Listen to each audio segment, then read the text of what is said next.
ഇന്ത്യയിലെ ബ്രിട്ടീഷുകാരിൽ ഗണ്യമായ ഒരു വിഭാഗം തങ്ങളുടെ മുൻഗാമികളെ ഈ നാട്ടിലെത്തിച്ച വാണിജ്യത്തിൽ തന്നെ തുടരുന്നവരായിരുന്നു.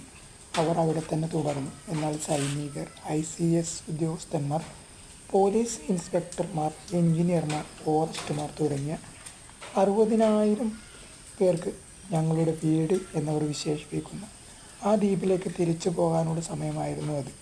അതിൽ ചിലരെ സംബന്ധിച്ചിടത്തോളം ഈ മാറ്റം വേദനയുണ്ടാക്കും വിധം പെട്ടെന്നാണ് സംഭവിച്ചത്.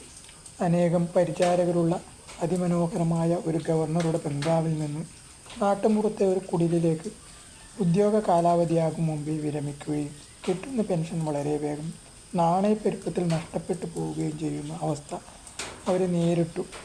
ക്ലബ്ബുകളും പോളോയും ഭൃത്യന്മാരും തങ്ങൾ തിരിച്ചെത്തുന്ന ബ്രിട്ടനിലെ സുഖകരമായ കാലാവസ്ഥയിൽ നായാട്ടും എല്ലാം ഉൾപ്പെടെ നല്ല ജീവിതം സാധ്യമാകുന്ന ചിലരും അക്കൂട്ടത്തിലുണ്ടായിരുന്നു.